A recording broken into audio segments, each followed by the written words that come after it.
All India mirror ન્યૂઝમાં આપનું સ્વાગત છે। સમાચારની વાત કરીએ તો વડોદરાના આજવા રોડ વિસ્તારમાંથી અત્યારે એક ચોંકાવનારી ઘટના સામે આવી।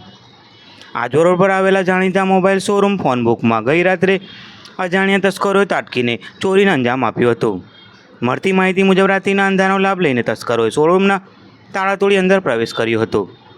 ચોરોએ શોરૂમમાં રહેલા આઈફોન, સેમસંગ, વિવો અને ઓપ્પો જેવી અનેક પ્રીમિયમ કંપનીઓના લેટેસ્ટ મોડેલના મોબાઈલ ફોન્સની મોટા પાયે ચોરી કરી હોવાનું પ્રાથમિક અનુમાન છે। ઘટનાની જાણ થતાં આસપાસના વેપારીમાં ફફડાટ વ્યાપી ગયો હતો। હાલ તો શોરૂમ માલિક દ્વારા પોલીસ ફરિયાદ કરવાની તજવીજ હાથ ધરવામાં આવી છે। પોલીસ હવે આસપાસના વિસ્તારના સીસીટીવી કેમેરાના ફૂટેજ તપાસીને આરોપીઓને પકડવા માટેની કવાયત શરૂ કરશે। વડોદરામાં સતત વધતી જતી આ પ્રકારની ચોરીની ઘટનાઓ પોલીસની સુરક્ષા વ્યવસ્થા સામે પણ સવાલો ઊભા કરી રહી છે।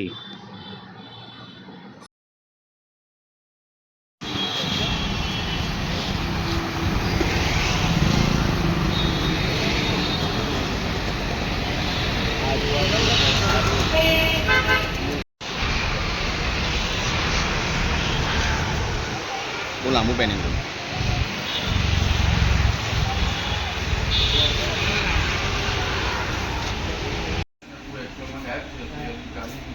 એટલે પોલીસે અહીં બીજું કોઈ એમ કશું ખાલી મુલાકાત બાપોર બાપોર 112 નંબર કોલ કર્યો।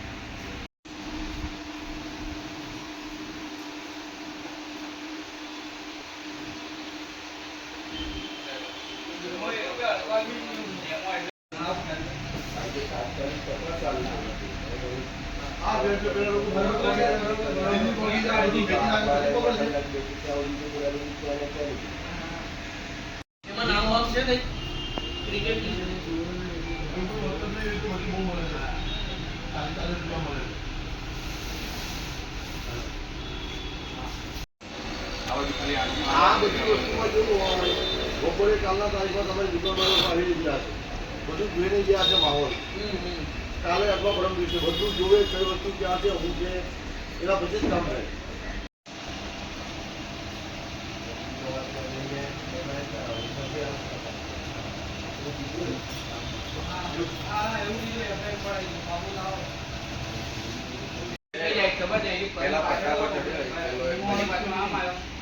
પહેલો ગંદો ખોલ્યો અહીંયા આમ કરી જોયું અંદર કશું નથી કર્યું, બંધ કરી પાછો આમથી આમ નીકળે।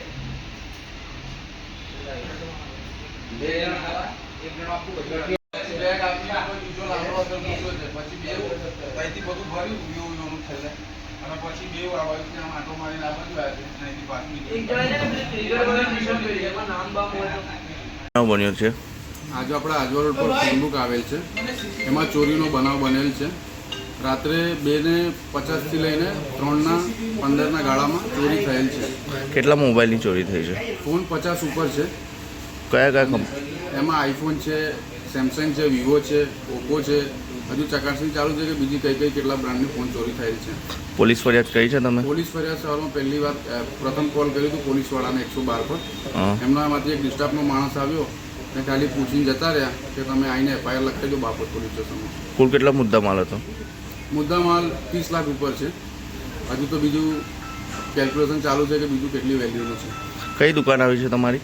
અમારી દુકાન આજવા રોડ પર ફોનબુક આવેલ છે, એમાંથી આ બનાવ બનેલ છે। આપનું નામ? મારું નામ મંકેશ રાજપૂત છે।